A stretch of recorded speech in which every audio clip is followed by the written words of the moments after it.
Good afternoon, everyone, and thank you for joining us.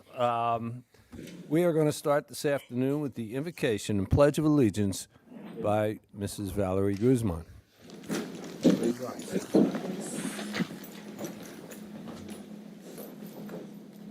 Eternal Father, in the shared spaces of governance, we humbly gather seeking your divine wisdom.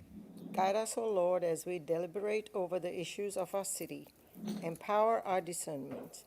Illuminate our judgments and plans with your insights. May we steward this civic responsibility diligently and create a beacon city for all. With hopeful hearts, we seek your grace for better judgment.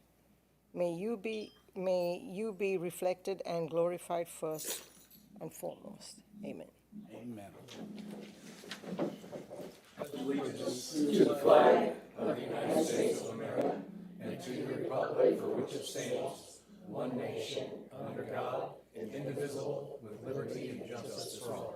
Please remain standing for a moment of silence for our servicemen and women who have fought and died for our freedom, and for all those who continue to serve around the world, protecting our way of life. And as this is our last meeting prior to Memorial Day, please think of our past servicemen and women as you observe this very special day. Thank you.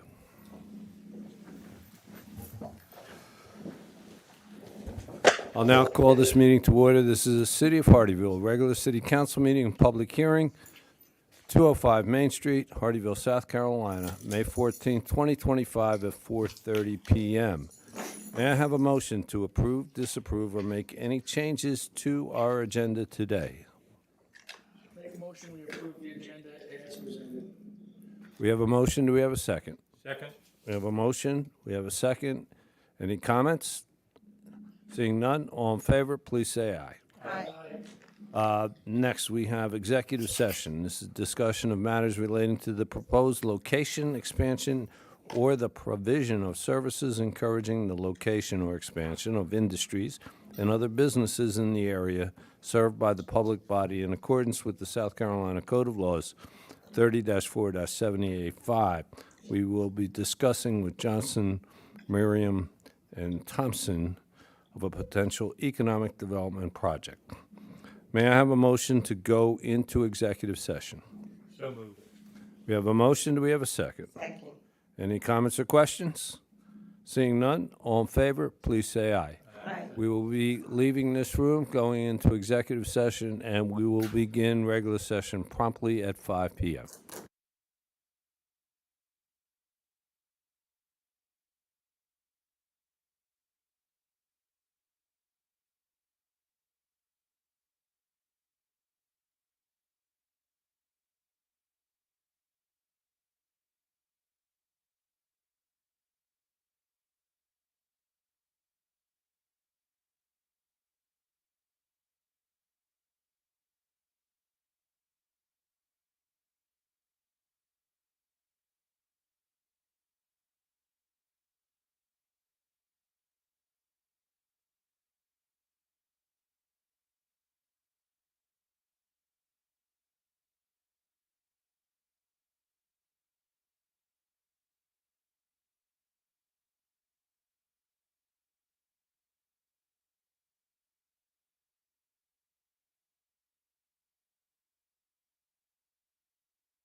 Everybody ready? Yes, sir.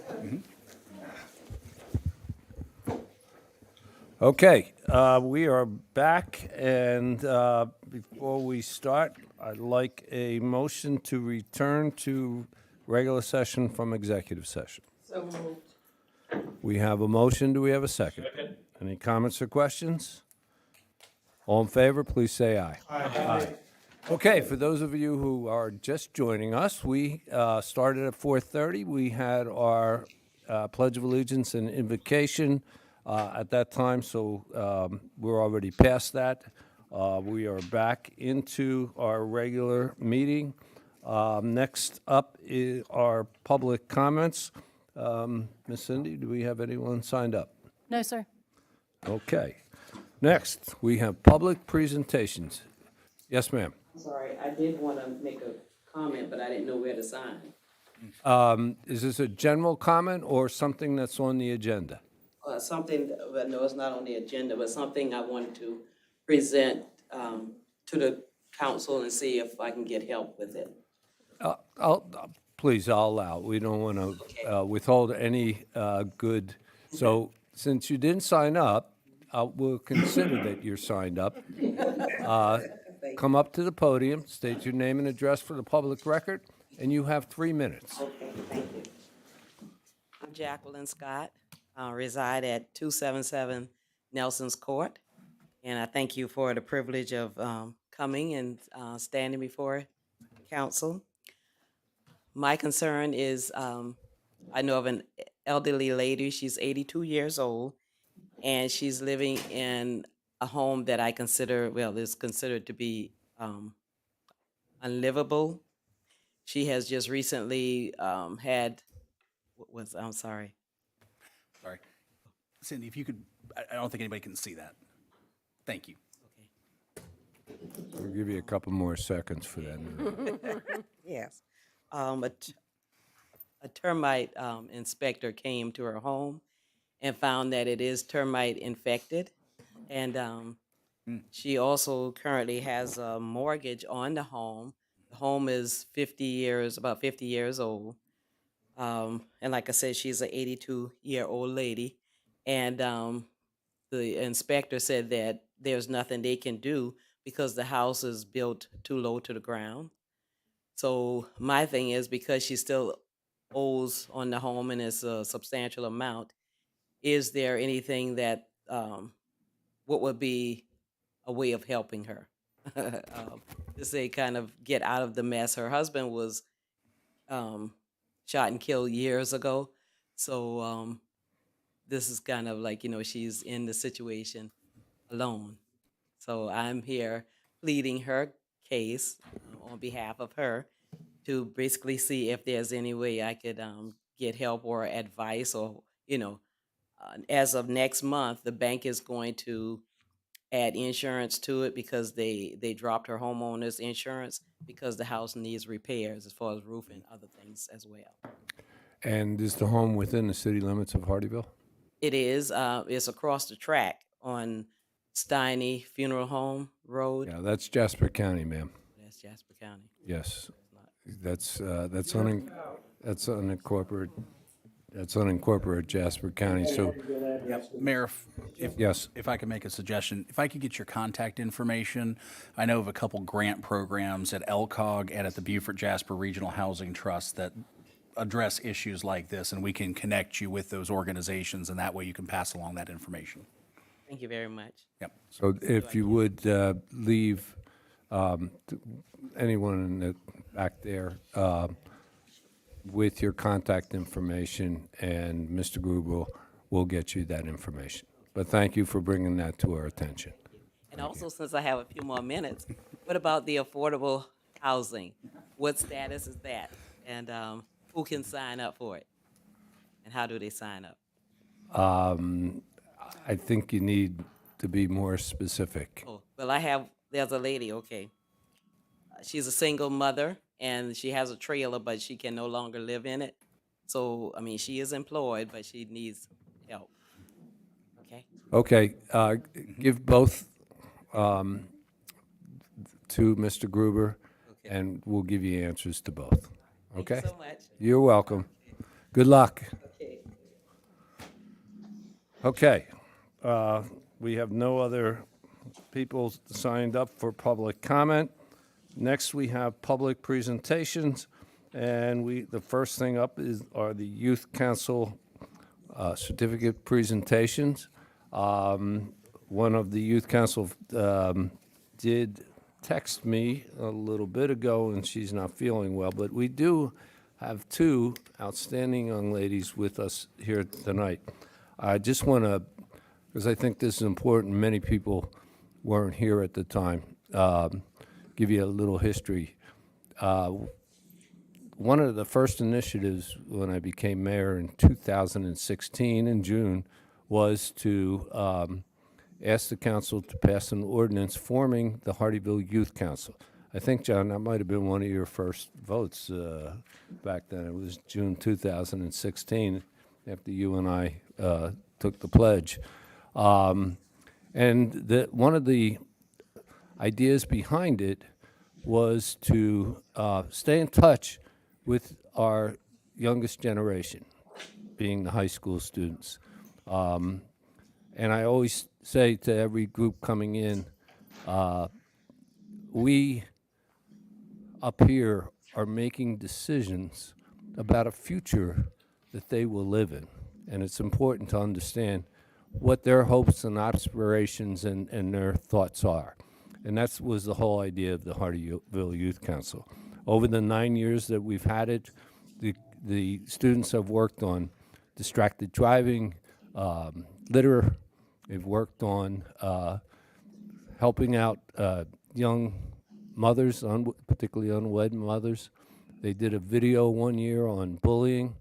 Last year they did a video helping and collecting personal hygiene products. One year they helped JARM. 1 year, 2019-20, they actually were collecting food when the pandemic hit, and all the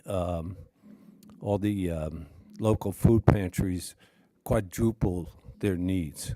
So that was very timely at the time, right? Remember? So the Youth Council has done tremendous work over the last 9 years. The group this year, what they chose as what was important to them, there were actually two items that they worked on. Number one, which they did in the fall, was food insecurity. And they helped with two major food pantry giveaways. One in November where 250 turkeys and fixings were given away. And in Christmas, 250 hams and fixings were given away. And both of those, the Youth Council coordinated with the police department and help from Parks and Rec and some of the council members. I think one we gave sandwich and soup, and at Christmas we gave hot dogs and water, as well as the students gave away toys to all the kids who came. I think that we gave something like 250 toys away. This group was led by particularly three young ladies. There were others that helped, but the leaders were three. One from Royal Live Oaks Academy, who this was her second year. She just texted me she's ill today. But I have the great pleasure that two are here. And saying that, I want to get the right ones. And Monse, who was our mayor pro tem and filled in as mayor a couple of times, and Leslie Escalante, who was our premier flyer maker. What they did in the spring was they wanted to work on helping particularly our Hispanic community who are coming here and helping them adapt to their new community. They invited some leading Hispanic leaders, including Judge Nancy, to come and advise them. They came up with a beautiful, what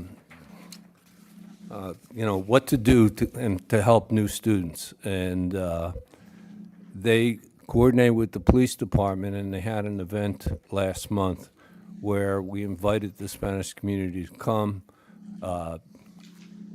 Los Cuetas made some great tacos, and we invited the Spanish community to come in and meet our police department. Get to know them, not to fear them. So I want to thank Leslie, Monse, and everyone else who came. And if you would, please join us at the podium.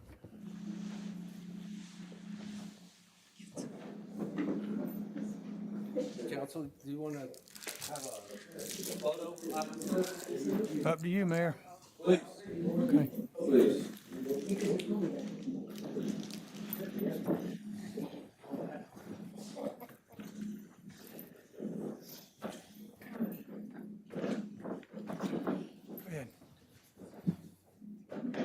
The first one is Miss Montserrat Trujillo, and I probably butchered that name. We fondly refer to her as Monse.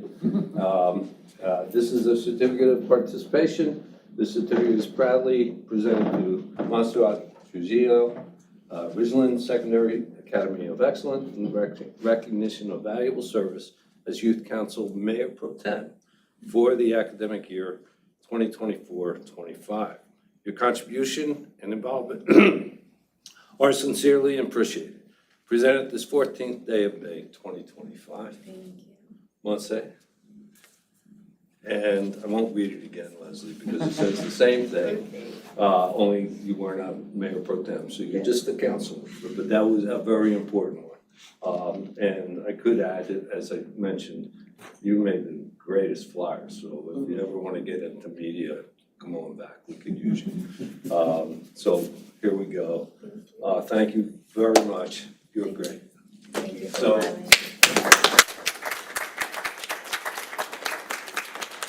why don't we have a picture? Okay.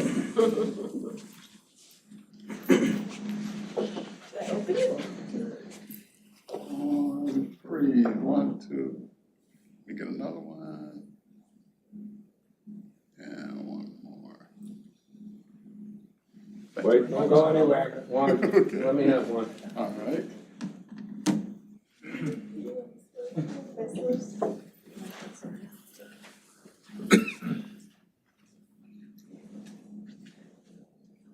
Okay, 1, 2, 3. 1, 2. You go. Thank you, ladies. Now, I'm going to really put you on the spot, and you are welcome to address the community. You are live on video, so please, if you'd like to say something, you have the mic.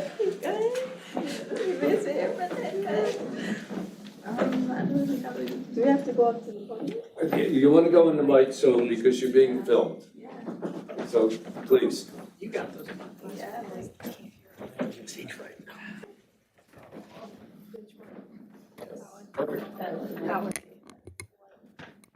Well, first I would like to say thank you to the Council of Hardeeville, the City of Hardeeville, and especially to the Mayor, Mr. Harry Williams, for guiding us and helping us a lot with the, what's it called, there's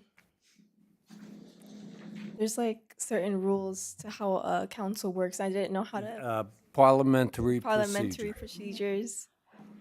That was a big issue at first, but it was a long and very enjoyable ride to be a part of the Hardeeville Youth Council. And I would like to thank the City of Hardeeville as well for being such a great support for, us as being students from a different county. I'm so grateful for the council for having open arms for us. That's all I have to say. Thank you so much. Thank you.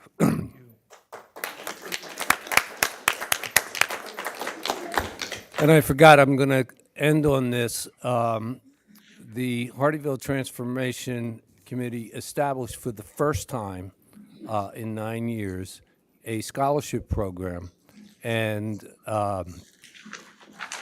Monse, Leslie and Mia Bush from Royal Live Oaks Academy qualified for the first ever scholarship. And Muncie and Leslie, are you still going to Mars? They are. I think Leslie is are you the valedictorian? And Muncie is, are you the salutatorian? I don't say that right, but she was very high ranked in her classes as well, and they have full rides to Mars, the two of them. So congratulations.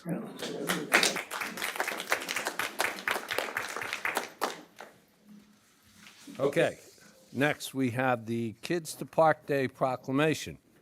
And I understand that somebody's going to take that responsibility for me. I've got a slideshow for you too. Oh, you have a copy?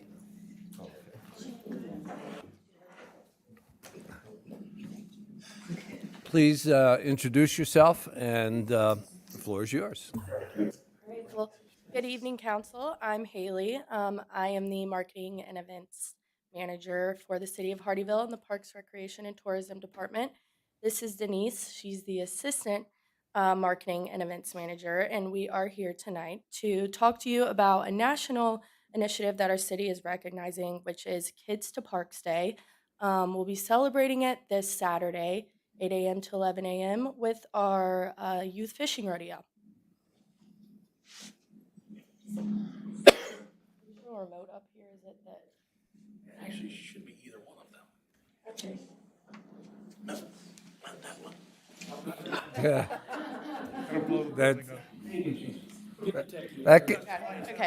That gets everybody.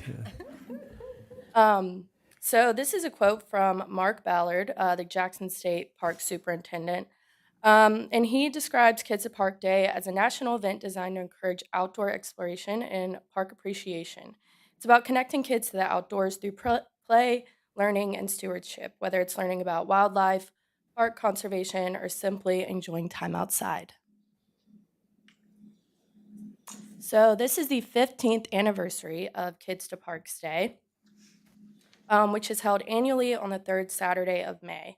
Cities and towns across the country participate by encouraging families to explore their local state and national parks. It's a part of a larger movement to promote environmental education and introduce children to outdoor recreation, STEM education, and even the history of our public lands. There are many reasons as to why this day is important. We're going to highlight a few of them. Being it improves physical and mental health, it gives children a safe place to explore nature firsthand, and builds a stronger bond with their families and our community. In a world dominated by screens and digital distractions, this day reminds us of how powerful time outdoors can be. To celebrate Kids to Parks Day here in Hardeeville, we'll be hosting our annual Youth Fishing Rodeo this Saturday, May 17th from 8 a.m. to 11 a.m. This is a free event with free food, family fun, and it's an event open to ages 16 and under. We'll have fishing gear, prizes, and lots of volunteers. PD and fire will be on site to help out, so that's always fun. It's a perfect way to connect local families with the outdoors. We're excited to continue growing the event. We're hoping for a bigger turnout this year. And to highlight the event, we made this little promo reel that's running on our socials right now. You might have seen it. The star of the show is Denise. She's the one with the fishing gear on. I can get into light.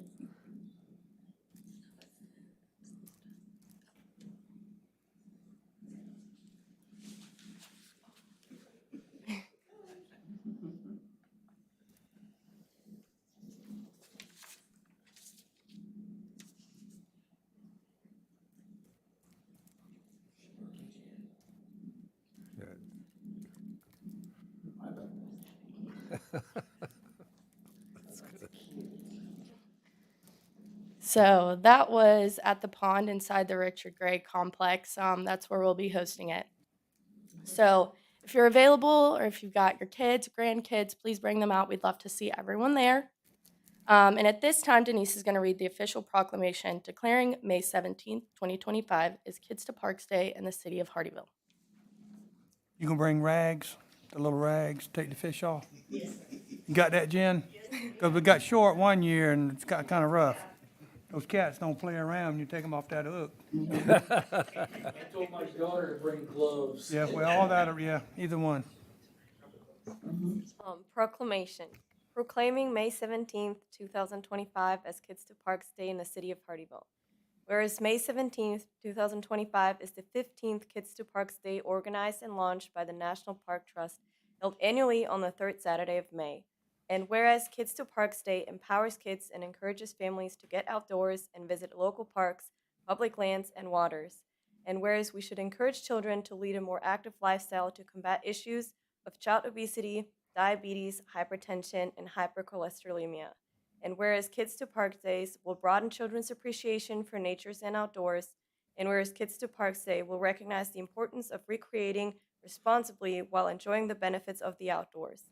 And now therefore, I, Mayor Harry Williams, do hereby proclaim May 17th, 2025 as Kids to Parks Day. Thank you. It saved me from reading all these proclamations. So who gets this? Okay. Well, first, we have to do one thing. I'd like a motion for council to endorse this proclamation. Mayor, I endorse that proclamation. We have a motion and a second. All in favor, please say aye. Aye. It's official. Okay. The rodeo is on. Thank you very much. Thank you. Good luck this Saturday. Thank you.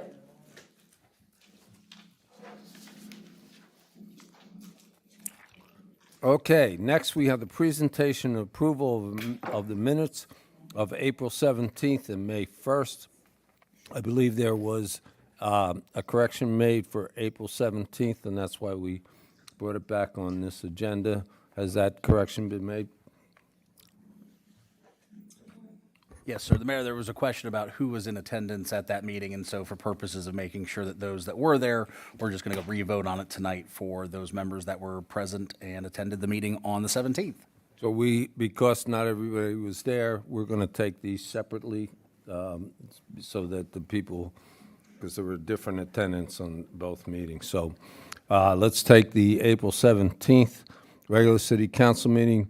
May I have a motion to approve, disapprove, or make any changes to the minutes for April 17th? Make a motion, we approve April 17th. We have a motion. Do we have a second? Second.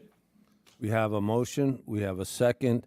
And everyone who was here, please vote. All in favor, please say aye. Aye. Aye.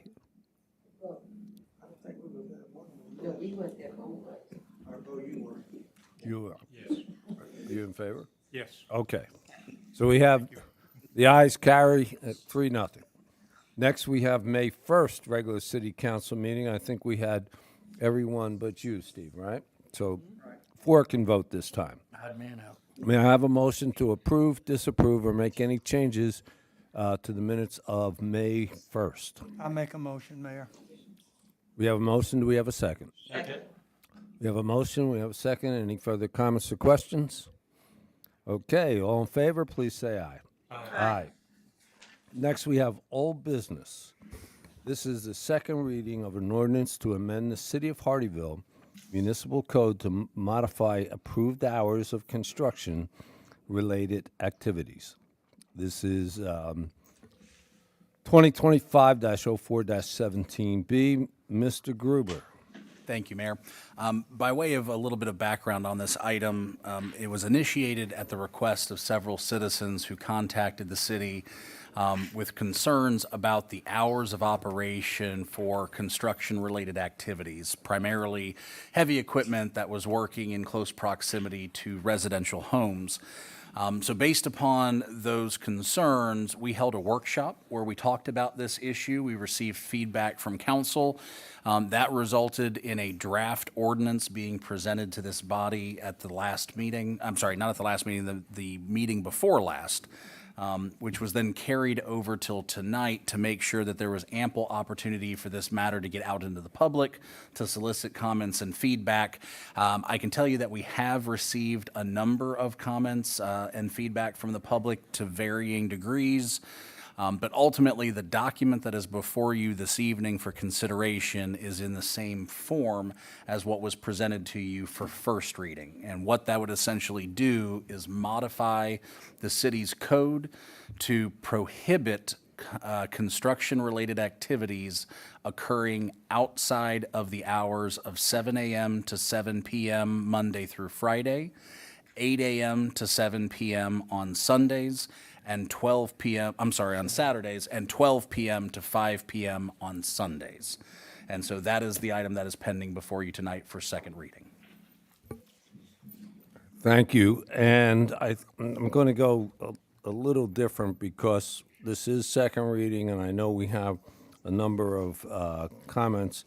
I'm going to first open it up to the public before we, so the council has the benefit of hearing the public comment before we debate and hold a vote.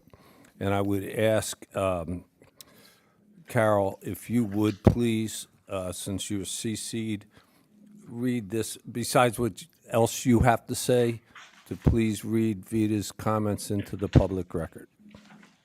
Thank you. So at this time, anyone from the public like to make a comment or ask a question? Carol, you have the floor. Please state your name and address for the public record, please. Yes, I'm Carol Gantolin. I live 36 Glen Eagle Court in Bluffton, Hardyville. Hardyville. Please. Okay, I will read Vita's letter to you first. Is that what you want me to do? Read Vita's letter to you Whatever first? you want to say. Okay. Regarding the modification to the noise ordinance, I truly understand the mixed feelings, and I do respect the initial response from council members about the little guy who needs to work on Sunday. The comment was made that the ordinance could always be changed again later.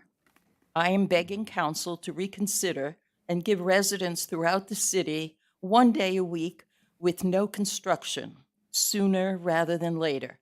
We still have a very long haul of heavy construction ahead of us to meet the current strategic goals set for Hardyville. And then she has a couple points. One, certainly Oakity Crossing is a major issue and unintentional mistakes have been made. There are 3 approved major construction projects that will occur in overlapping timeframes. Noble Vines, residences at Oakity Crossing, and End Market. Most of the current council members have lived or are now living in a development where ongoing construction adds to daily noise. In Oakity Crossings, construction noise from the 3 projects will come from multiple directions at the same time in a setting where it does not have space to fully dissipate. Construction for the 3 projects is concentrated in 73 acres. All of the projects are under a quarter mile from current residential property lines. The master plan for residences at Oakity Crossing defines 173 linear feet from the first building to the property line at Glen Eagle Court, and 390 linear feet from the first building to the property line at Mystic Point Drive. Noble Vines is adjacent to the residences and is very close to Glen Eagle Court. Noble Vines is adjacent to Canterfield Assisted Living. The End Market is immediately adjacent to Canterfield and Noble Vines.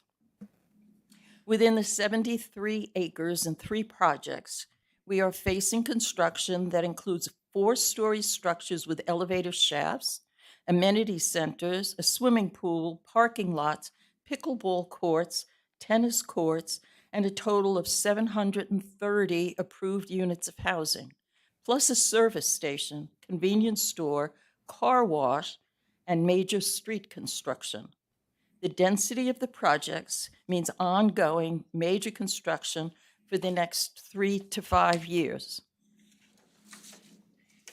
As much as I am concerned for those of us adjacent to Oakety Crossings, I am also mindful of what other communities might soon be facing. A number of them will have infants and young children among the residents.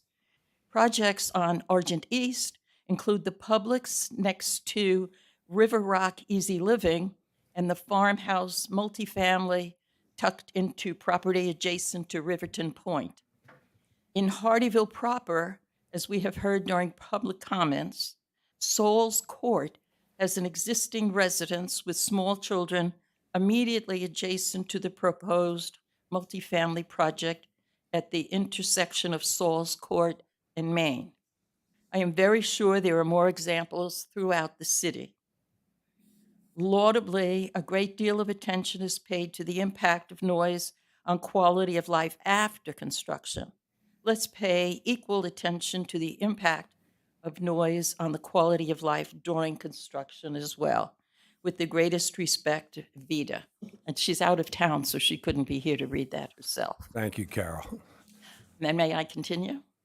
Yes, Okay. that's Vita's That's 3 Vita's, minutes. yes. Now you have yours. Yes, now I have mine, or ours, yes. Okay, again, I'm Carol Gentelin and a resident of Hardeeville. We greatly appreciate the council's recognition that noise from construction negatively impacts on us as citizens of Hardeeville. We are submitting tonight a petition to express our concern that the current modification proposal does not provide a full 24-hour period in which construction is not allowed. Our neighbors in Charleston and Hilton Head have found ways to meet the needs of the community by providing a full 36-hour respite from construction noise each week, from 7 p.m. Saturday to 7 a.m. Monday. They took into consideration the cumulative effect of the pollution, of noise pollution on the population. They also found ways to provide exceptions in writing when it's warranted. The many projects in Hardeeville's residential and commercial development pipelines and the benefits they bring are welcomed. However, these construction projects do contribute to the local noise pollution as they put a stress on residents.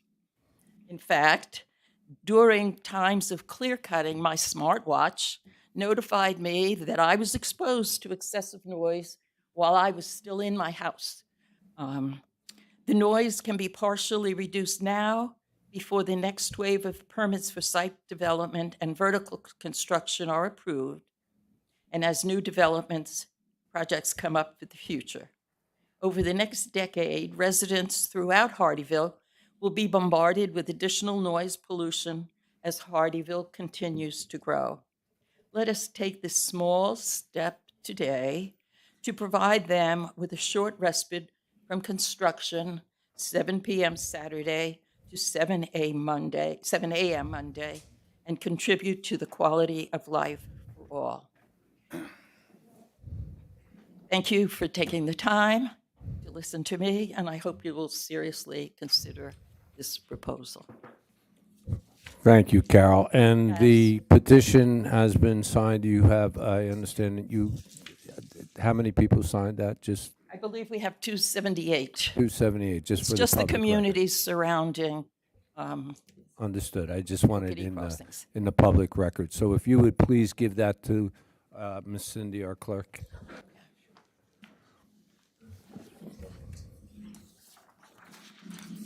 Okay, Questions? Thank you. thank you. Do we have any other comments from the public? Okay, so let's go to council comments and questions, and I'll start to my right with Mr. Mearsman. Thank you, Mr. Mayor. First question, and this is for staff. Passed in the current form or with no construction on Sunday, does that prevent the homeowner from doing any work on their own home? So the language as drafted is clearly directed towards the use of heavy equipment. I think we referenced things like steam shovels, pile drivers, things like that. So part of it comes down to the language that's in the ordinance, but also the application and enforcement of that. And that's where common sense really, I think, comes into play. Now, if that homeowner was using those types of equipment, then yes, clearly it's going to apply based upon the language within the provision.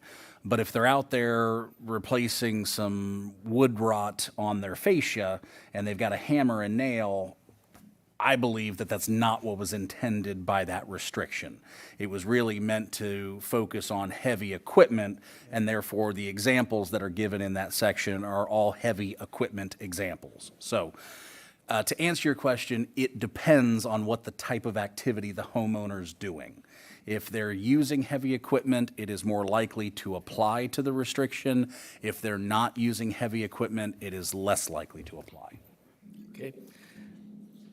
What's enforceable without having Chief Sam department running around the city with a noise complaint because Bob down here is using a power saw to cut that sheeting on his house?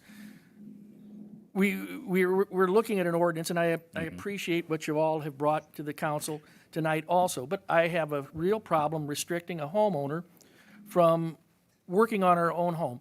Your community, the community that I live in, we're fairly new. We have a lot of older homes down here, and this portion of Hardeeville is filled with working people, the people that are building our homes and doing this. They have 2 days off to work. A complete restriction of what they can do on their own home on Sunday, I feel, is unfair. I'm comfortable with the Sunday noon to 5, but if the council feels that a Sunday restriction is necessary, I can live with that, but we also have to be sure that it's enforceable and fairly enforceable. That's all I have to say. Mrs. Guzman, please. Jumping off of what Steve said, and what Josh said, I think, Mr. Gruber, my apologies. I think we have to figure out how the word construction is construed. Because I would not like this ordinance to be written in such a way that it ties the city up in knots so far tight that now we're gonna have to sit down and unravel that, because I think it needs more thought, trying to figure out how construction is actually construed in every manner, meaning commercial construction and what is residential construction, meaning the honey-do list that husbands get on the weekend to fix stuff around the house. So does that construe as construction? So I will answer that by saying that's probably what we've spent the most time on from first reading until now, is looking at those things such as defining what is a block, what is construction-related activity, what are those things. Where we've wound up is that up until now, there really haven't been any concerns with the application or enforcement of that provision. The only concern that's arisen has really been with the hours that it's allowed to occur. So that's why we've continued to just focus on that aspect, and we did not change the other language. We started going down a deep rabbit hole and decided to kind of pull back and say, let's not chase a problem that doesn't exist. And so right now, I would say I feel comfortable in terms of applying the language that's in the code once we have guidance on the hours and days for which it would be applied. Okay, good. Thank you. Mr. White. I think what you just finished saying, Josh, is important in defining which hours we are talking about. And it sounds like Sunday is the key focus area. And from a broader perspective, one of the things we're wanting for everyone is a quality of life with their families, with their children, with one another. And I think that creates that opportunity to use it constructively. And we need times like that to round out the kind of community we want to be. And the hours, I think, that you said, Josh, is very important. Mr. Carroll. Yes, and I'm sorry, Mr. Mayor, that was too important. You know, I wouldn't have left if it hadn't have been. No, I understand. Please, understandable.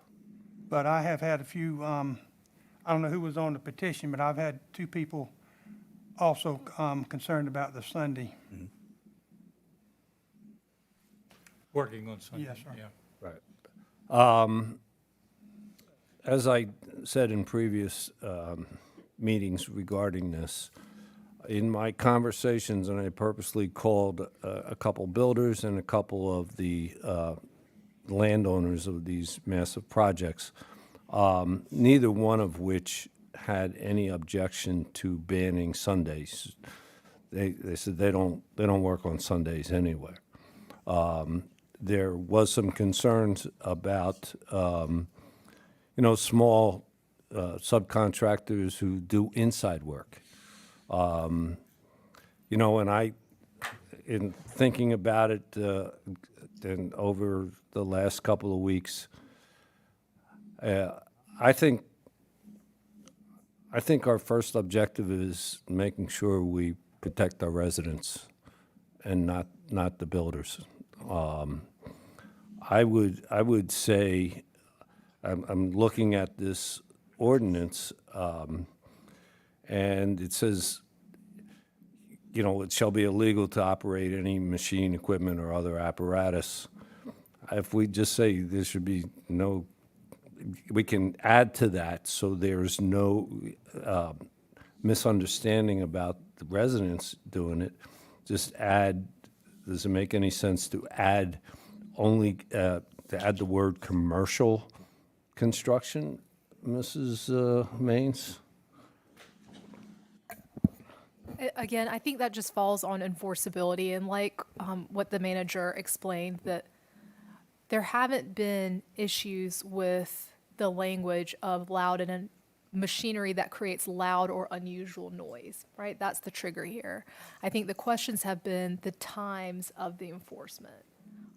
But when the enforcement happens between those hours, I don't believe there have been issues in the interpretation of that by our code enforcement. Well, short of that, I'm all in favor of just banning Sunday. Make this simple and, respond to the residents. And like Ms. Ross said, it's not just the Okeechobee Crossing, it's throughout our community, and it could affect anyone. So I just as soon make it simple, ban Sunday. Mr. Mearsman, did you have something Yeah, I further? just, could we include this as non-owner occupied? This seems to be our greatest problem with the construction by yours and with all these. That, I understand where you're coming from, because I've lived with the same thing. But I really, I don't want to put a restriction on owner occupied fixing up his home. I don't want to make enforcement a real issue on this. Is it something that it could be included in there? So we certainly can look at doing that. And again, the number of things that we start defining leads us down a path that it could be fairly endless.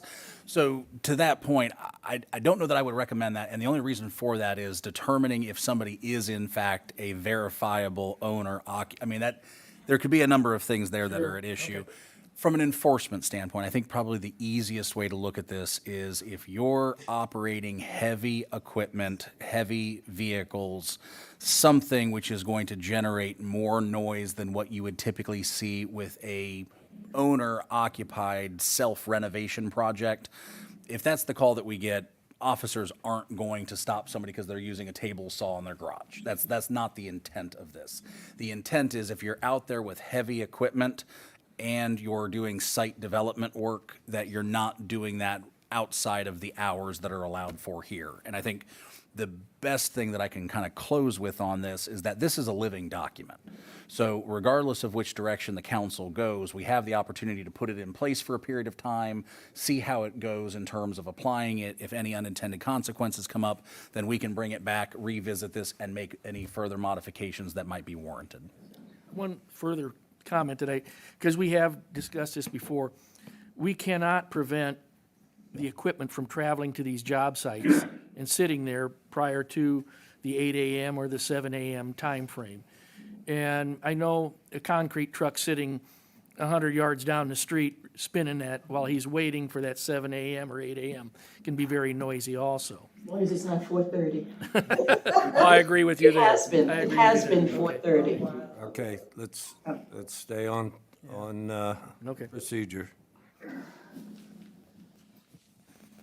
Anything further, Mr. No, Mayor? sir. Any other comments or questions by council? Okay, we've had public hearing, we've had council questions, so at this time, call for a motion to approve, disapprove, or make any changes to second reading of ordinance 2025-04-17B. In the motion, if you want to make a motion and you agree that Sunday should be banned altogether, because the current ordinance says Sunday 12 to 5, you need to make that modification in the motion. Am I correct, Mrs. Maines? Yes. Okay. So I'd like a motion to approve, disapprove, or make any changes to second reading of this ordinance. Mr. Mayor, I'd like to make a motion to approve this on the second reading and remove the Sunday time of 12 p.m. to 5 p.m. completely, and have it instead say no construction on Sunday allowed. We have a motion. Do we have a second? We have a motion. We have a second. Any further comments or questions by council or the public? Seeing none, I think it's important, Madam Clerk, to take the roll.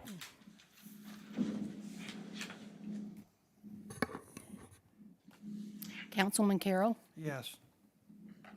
Mayor Pro Temp Guzman. Yes. Councilman Mearsman, Yes. Councilman White, Yes. Mayor Williams. Yes. So the ordinance in the revised state passes 5-0. Thank you, ladies, for coming forward and stating your opinions. Appreciate it, and give the same to Vita when she returns. Thank you. And I know our council meetings are thrilling, but if anybody has to leave, you won't hurt our feelings. Mayor, if I could add something just real quick before we move on. Please. Just for the public's sake, even though this is valid as of today with you adopting it on second reading, we'll look at implementing this on a kind of an advisory position for the next couple of weeks until the information really kind of gets out there about these changes. Right. And then we'll look to go forward with enforcement at some point in time after that. But we want to work on communicating this information first, getting it out there, and then we can really start going live with enforcement. So in other words, if you hear somebody out there Sunday morning, please give us a couple of weeks to let everybody know. We will be patient. Thank you very much. Thank you. Call the mayor. You don't call the mayor. We have his number. Yeah, they know, and they're not shy. Okay, now we go on to new business. The first reading of an ordinance to establish an annual budget which includes revenues and expenditures for the city of Hardeeville, South Carolina for the fiscal year 2026, to set the millage rate, to establish a capital improvement plan, and to authorize a merit increase for city employees. This is first reading of ordinance 2025-05-14A. Mr. Gruber, please. Thank you, Mayor. I figured it might be a little bit easier for me to come down off the dais here and talk to you about this item directly. I'm excited about being able to present to you the budget this evening. I'm excited about what it allows us to do, the future that it's helping to create for us, and the services that we're going to be able to provide to the public as a result of this budget. We've had a couple of different discussions now, and so I don't want to go too in depth because I know this is information that you already have, but really for the benefit of the public, in case they haven't had an opportunity to follow along. We are proposing a consolidated budget of just over $76 million for this upcoming fiscal year. That is broken down into about $40 million for our general fund. A lot of that is our operating budget and overhead expenses. We then have $20 million for our capital projects, and we have about just right at $15 million for all other funds, so debt service, special accounts, other things like that. From a millage standpoint, the budget as presented would keep millage flat. So for Jasper County residents, it would be 95 mills, and for those properties located in Beaufort County, it would be 100.9 mills. Within the capital projects, we're recommending a little less than $6 million for public facilities, $5 million for roadways, $4.5 million for parks, $2.5 million for public infrastructure, and then a little over $2 million for equipment. So I'll be happy to answer any questions that you may have. All of this information we're going to post on the website. Make sure that it's available to the public. This is the first of 2 readings through which you will go through to ultimately adopt the budget, and are happy to dive into and answer any and all questions that you may have. Thank you. Let's start the questioning. We'll go to my left this time and start with Mr. Carroll. We spent a lot of time on the workshop, and then we also met individually with you, and I asked a lot of questions, and I'm sure Mr. White did too. So, no, sir, I don't think so. Mr. White. My view is you have a work outlined. You've put a lot of time thinking through what it's going to cost to get it done. And we have the confidence that you've done that thoroughly. And so if you're going to do the work, these are the funds. And I think that makes a lot of sense. And I think it was done thoughtfully. And I think it's very important. Right. Appreciate that. Yeah. Mrs. Guzman. I echo what Mr. Carroll and Mr. White said. We've met individually, hashed stuff. Oh, gosh. We had both workshops, hashed things all over again, and I think we've come to a happy medium. So, thank you to you and the staff, for Mr. Boyle, for putting this together for us. Appreciate it. Mr. Mearsman.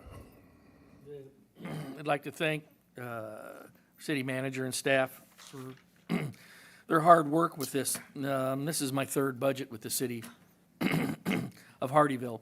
First one that's been presented to me understandably, concisely, and I appreciate the work that you have put into that at this time. Thank you. First of all, for those of the public who have not looked at the workshop that we've had 2 since May 5th. We asked all our questions, so council doesn't have a lot of questions because we spent hours asking questions and meeting with you separately, which I think we all did. This process started, was it January or February? I forget. Yeah, really end of January. And so it's a long process. As we've observed, not everybody has the professional process that was put into place. And that's why after everything, there's not a whole lot of questions because we've certainly asked them. I will have to say again, and not for the first time, that is one of my core principles that as the city is economic development, it is the responsibility to reduce taxes. I've believed that since the day I came here and before. And I think that we have, as I said in the past, millions of dollars of new revenue, and that we should share that with the public. The public has thankfully voted for a transportation sales tax. As the city grows, we have the situation where our population is growing faster than our income from sales tax. And so as a result, the loss rebate is going down, and that results in a tax, basically bottom line tax increase to the residents. For those reasons, I cannot, and will not support or endorse this budget. I respect whatever the council vote is. I respect that, but I will not defend it unless it has at least a 1 mil reduction. So, having said that, that's my feelings. I've said it enough over the last couple of months, and but I think it's important to be on the public record as I about to give my vote. Yes, sir. And if there's no other questions, I'll go ahead and take my seat. But before I do so, I do want to say a huge thank you to John, to Amy, to all the finance staff, to all of our department heads. The first time that you do anything is always going to be a little bit difficult, but I will tell you they were amazing to work with. I greatly appreciate all their hard work. And again, the product that we're here talking about today is a really good product. And so a lot of that work is because of them. So I want to say thank you. Yes, well said. Okay, having said that, I'd like a motion to approve, disapprove, or make any changes to first reading of ordinance 2025-05-14A. Mr. Mayor, before we, Oh, I would I'm like to sorry. make a comment also. okay, Mr. Mearsman, go ahead. $1,844,273. Just please remember that as we get down to that. First budget I came with here was 2023. We were still in COVID, and we left our millage alone. We didn't reduce, but we have reduced in the other years. And that total reduction, going backwards, if we left our millage alone, my home at 475 is the average that we see here in Hardeeville. My property tax for Hardeeville would have been $1,900. At 94 mills, it's $1,786. It's a savings of $114. It is. It's a savings. And I will have to say that it is a savings. But when I look at what our capital improvement plan shows of $128 million, and a lot of it is, yes, it's requests that we may never see, but there's some things on here that we must plan for our future with. Reducing the millage further, to me, is short-sighted, because eventually we are going to need those funds. That $1,844,273 is the revenue that we have not received by reducing our millage from 100. We're going to see, and we have seen, when I moved to Hardeeville, we had 7,000 residents 7 years ago. We're going to have finished this year with 20,000 residents this year. Those are rooftops.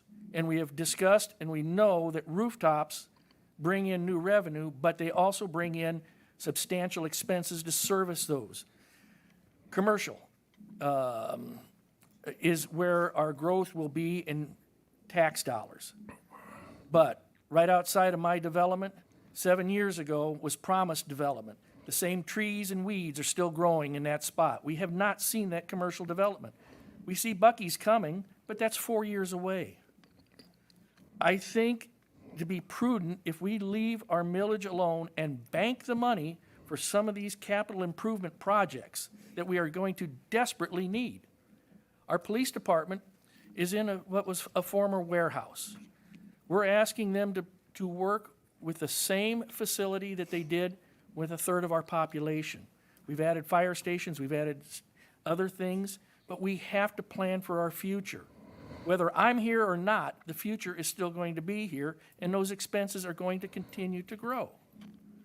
I just feel that at this point in time this year, keeping our millage where it's at is a prudent thing to do. That's all. Well, I had not planned to say any more than what I already had, but there were a number of points that you brought up that were discussed at workshops. And one of the things that I've said repeatedly, that if you go back, and Mr. Boyle showed us a chart if you go back, if we had not had a regular system of tax reduction, and the only year, as you rightly said, was COVID year because we were a little concerned what effect COVID would have on our income. As it turned out, we could have lowered it then too, but we didn't know at the time. Just last year alone, and the tax reductions we've had over the years, your house would have had $1,100 more in taxes had we not had this philosophy of lowering our millage every year. And in spite of all those millage, which is just since I've been mayor, 31% reduction in taxes, look at what we've accomplished. Our staff has risen. We've given our staff substantial increases over every year. They've got a good system of regular increases. We've done a rec center. We've done an unbelievable amount of parks and rec facilities. We have done all these things without raising, while at the same time lowering taxes. And we saw also in the workshop that, to your point, we need to put aside, we can do that this year without, and still lower the millage by using our debt for a couple of small items. Because the debt is there, because all these $128 million of improvements, that's going to benefit people here 10 years, 20 years, 30 years, 40 years from now. And they should share in the burden of paying for them. And that's why you bond. It doesn't all have to come out of the people who live here today. And that's the whole concept behind bonding and reducing your taxes. We have shown that we can do both. And I think we should continue with that philosophy in our city. I'd like to say something, if I may. Please, into the microphone, Mr. White. Josh, one of the things that you said, and I want to make sure that I understood what you said. You talked about being able, if we lowered it by 1 millage point, to go into non-personnel areas, and because you know what's the work plan, you seem to give me the indication you could go through and find pockets of reductions without getting into personnel that would support what the mayor is saying. And I've been torn about this, but I think there's a message that's a positive message of keeping things lower each year, particularly if you can go into the budget and find areas to make those costs fit without reducing personnel. And so given that, I think that we can honor lowering, but we can also not take away personnel. And the people that made the budget are going to agree that by doing this, they can still get that work done. And so to me, that sounds like a win-win situation, not an either or. So I'm in support of the mayor's position. Okay. I'll come back after, at this point, does anyone from the public have any comments or questions? Do we have anyone online who has any comments or questions? Okay. So I'm going to call for a motion, and since the one issue that is important to understand, a motion to accept this ordinance is a motion to accept the millage rate staying the same, and a motion to modify that or would change it, or then the yes or no vote would be accordingly. So if there's a motion, either way, I'd like a motion to approve, disapprove, or make any changes to the first reading of the budget. Mr. Mayor, I'd like to make a motion that we approve the budget ordinance as written and the millage to remain at its current rate. We have a motion. Do we have a second? Second. We have a motion. We have a second. Any further comments by council or the public? Seeing none, Madam Clerk, please take the roll. Councilman Carroll, Yes. Mayor Pro Tem Guzman, Yes. Councilman Mearsman, Yes. Councilman White. No. Mayor Williams. No. First reading passes 3-2. The second reading will be the first meeting in June. Next, we have a resolution for amendment to the intergovernment agreement between the City of Hardeeville and the Beaufort Jasper Housing Trust. This is Resolution 2025-05-14B. Mr. Davis, please. Good afternoon, Mayor and Council. I'll try to be brief. First of all, I just have to say, though, man, how time flies. Three of you were on the council in 2022 when the City of Hardeeville first entered into this intergovernmental agreement with 7 other jurisdictions that comprise Soloco. I just can't believe it's been 3 years already. But anyway, that agreement created and funded, set up a funding mechanism to establish the Beaufort Jasper Housing Trust. In the intervening years, as with any fledgling organizations, you have some ups and downs, but the trust is on very solid footing now. We have had a executive director now, a permanent executive director for over a year, and several projects have been funded, many more in the pipeline, and a lot of good things are happening. But again, as time is going on, we've realized what works, what doesn't work quite so well. So there were a few changes that have been suggested by Beaufort County and some of the other jurisdictions to amend the agreement.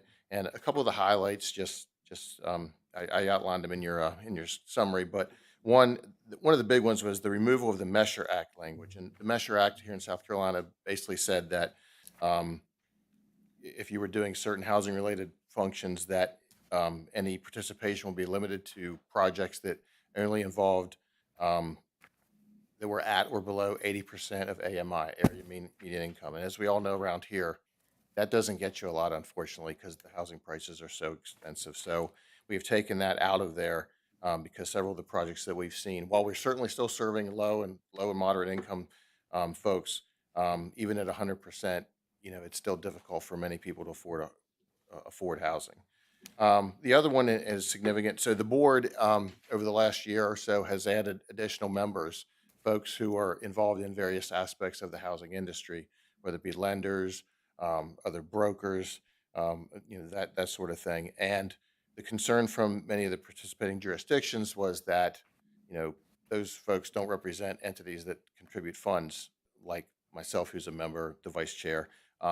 So anyway, an oversight board was created that solely exists of those appointed members from the 8 participating jurisdictions. And any project that involves funds that are from those jurisdictions have to be approved by a majority of the oversight committee. So that kind of preserves, that level of control. And there's some other things. The other big one is the clarification of a fiscal agent. Originally, as you may remember, this was going to be through Community Works out of Greenville, and they did help get the trust kind of on the ground and moving, but that's no longer necessary. We no longer have a relationship with them, and the trust has actually become a 501c3 now. And this language just says that a 501c3, including the trust, shall serve as the fiscal agent. So really, nothing's changing as far as the operation of the trust. Continues to grow and improve and do very good things. But I'll answer any questions if you have them. Thank you, Matt. Mr. Mearsman, let's start with you this time. I have no questions. Mrs. Guzman. No questions. Mr. White? No questions. Mr. Carroll? No questions, Matt. This IGA change has to be approved by all 8 jurisdictions? That's right. And where are the other jurisdictions in The only terms of- one, and I think some others, but the only one I am completely 100% positive of is the city of Beaufort. I know they have approved it. I don't know where the others are at this point. I'll Okay. get back to you and let you know that. And the addition of board members, are they voting members? They vote, but again, if there's a project, say a development project, someone's asked for funds and money is involved that has come from the jurisdictions, that oversight board, which again is just the folks like me who are appointed from each jurisdiction, the majority of them have to agree that that is, a proper use of the funds. Mr. Gruber, did you have something to say? I was going to say, the only other thing, I think Beaufort County may have taken it up as well, because I think they'd helped to draft the actual That's true. language for the amendment.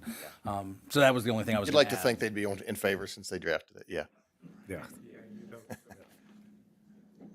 That was the only question I had. We put a lot of trust into the organization, and I'm really proud of it.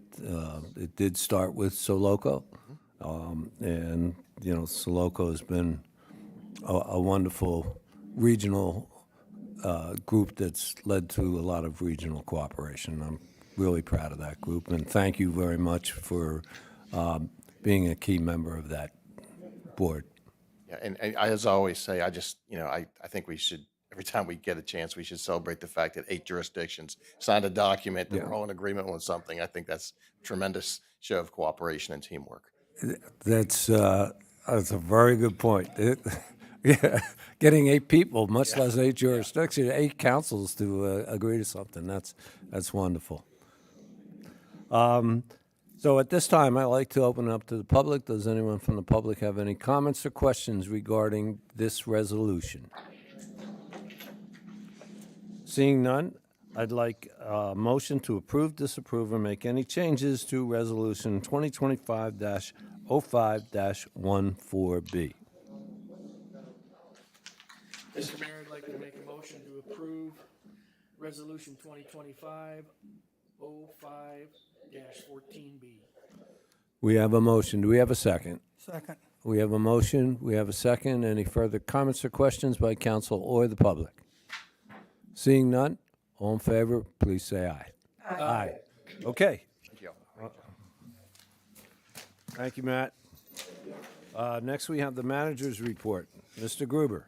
Thank you, Mayor. 2 items to chat about this evening. The first is the city was notified a couple of weeks ago that we have received the Government Finance Officers Association Distinguished Budget Presentation Award.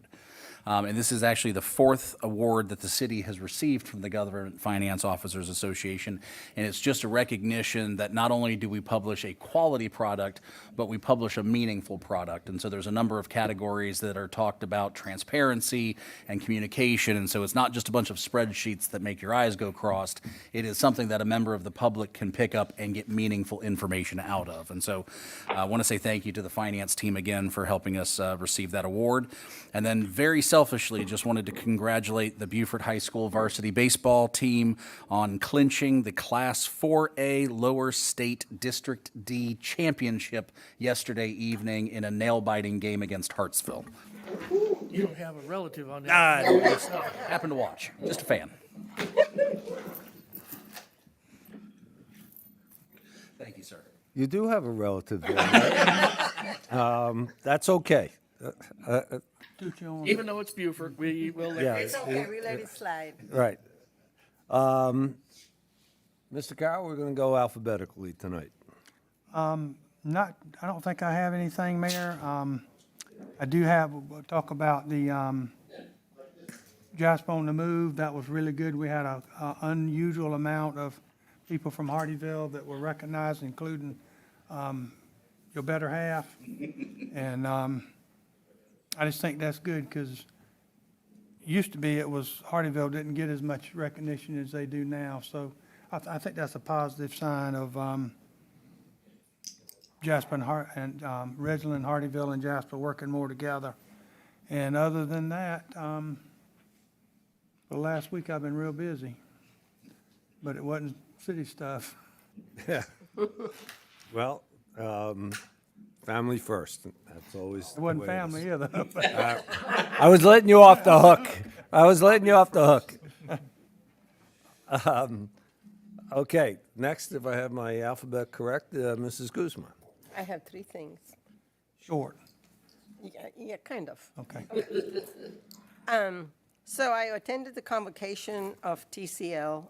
I was really stunned to see how many kids actually graduated with an associate's degree before they even graduated high school. Yep, mine I did. mean, it was mind-blowing. Saves to a lot see of money, these too. children, yeah. I think dual enrollment works if kids want to put the work into it. Mine did.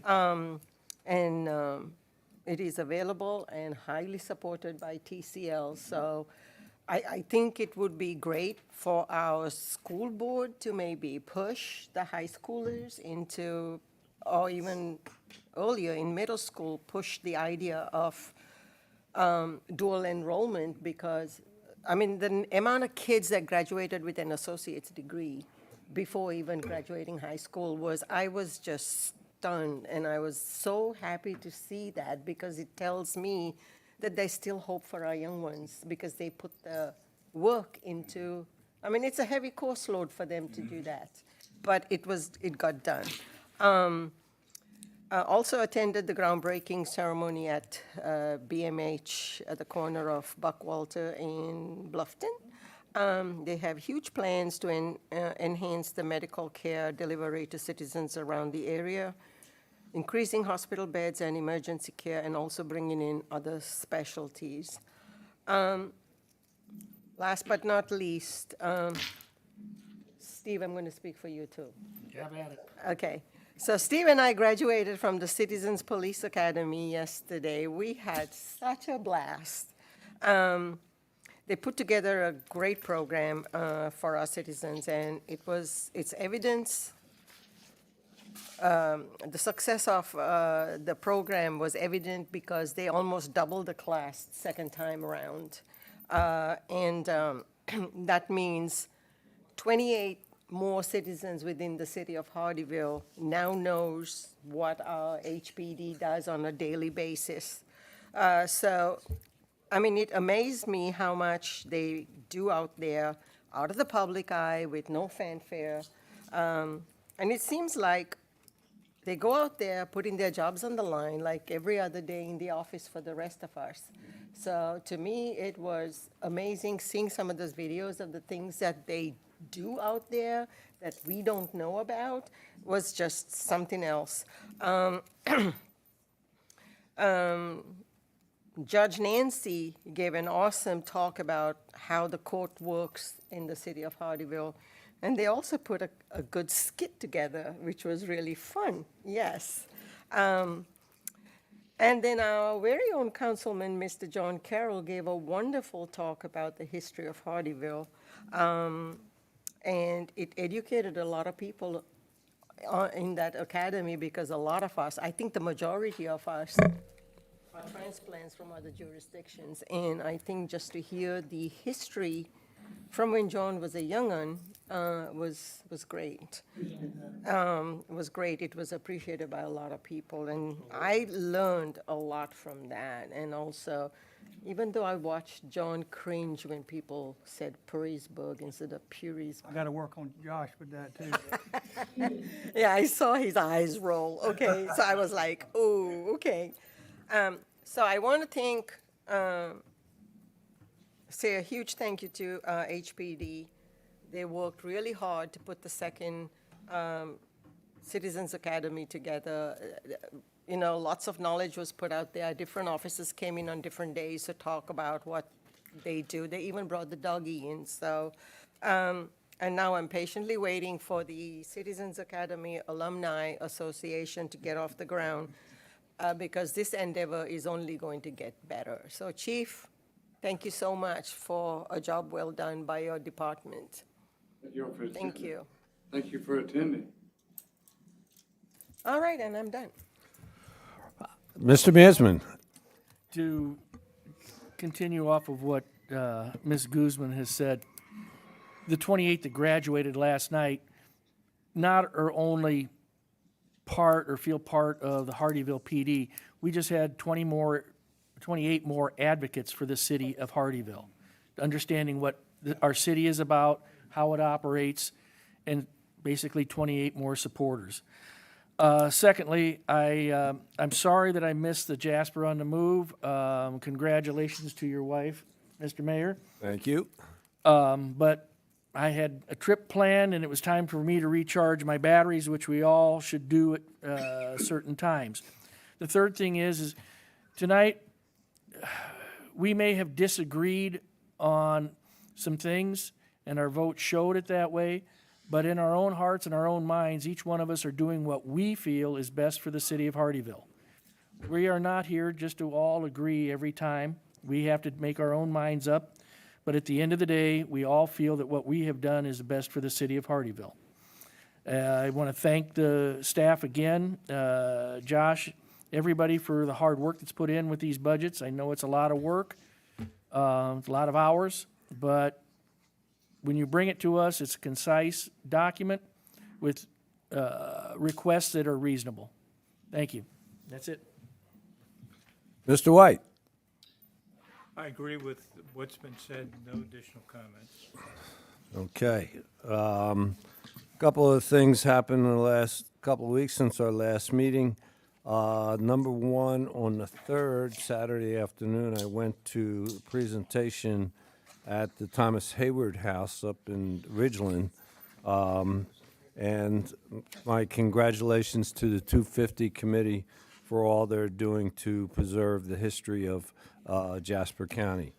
Also on the 5th with Mrs. Guzman and Mr. Gruber, we met with the Hardeeville Garden Club. And I look forward to what they can add to the beauty of our city. I sat next to Mrs. Guzman at the Buford Memorial Hospital groundbreaking, and although that's in Bluffton, it serves our entire region, and it's certainly needed. So I wish them, Buford Memorial Hospital, all the best of luck, and thank them for bringing this to our region. On the 8th, last week, I gave a civics class to 2 classes at Royal Live Oaks Academy.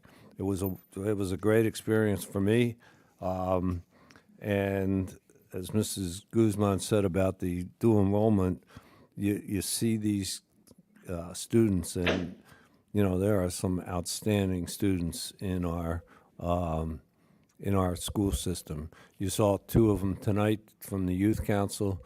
I had the pleasure of meeting a couple dozen more, giving that class and telling them how the municipality works, and including that each one of us up here are only one vote of 5 to what Mr. Mearsman said. Nobody's a dictator. We're all here, and majority rules. Jasper on the Move, I'd like to congratulate all the award winners, including Officer Ager, well deserved. I also attended Friday night the Fire Department Awards, and congratulations to all those awardees. Just like, the police department, our fire department, our public safety team really do a lot for us, including put their lives on the line for us. And congratulations to the winners, and thank you to everybody in both departments.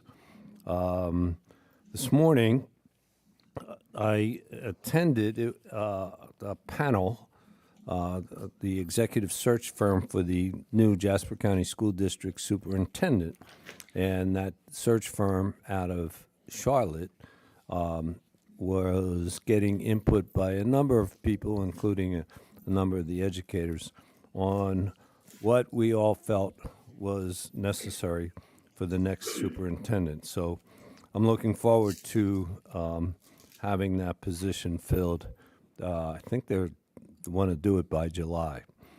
And lastly, on Friday, I'm hosting a luncheon for a group of people to talk about Alzheimer's, and specifically the Alzheimer's walk that occurs in Old Town Bluffton in October. I invite the council to join us. This is basically an organizational meeting. If you'll recall, last year I started Team Starship Hardyville, and I've asked people from every one of the areas of our community, all the gated communities in every place, if they would join us to see if they could be the ambassadors for their neighborhood. So you're welcome to join us. We will have a light lunch. And that's the last thing I have to say. What are those times there? The luncheon is at 12. We hope to be finished by 1:30. Tyler Mannion, who's the one who got me involved, he's the 5 o'clock anchor at WTOC, a great young man. And then a couple of representatives from the Alzheimer's Association. It's going to talk to us a little bit about the group. I do have the former Mayor Solka and Mayor Pro Tem Dan Wood attending for the town of Bluffton as well. So hopefully we'll come away with this is a soft sell, no pressure invitation to join the team. Okay. That's all I have to say, and I will entertain a motion to adjourn. Motion to adjourn? We have a motion, we have a second, that was fast. All in favor, please say aye. Aye.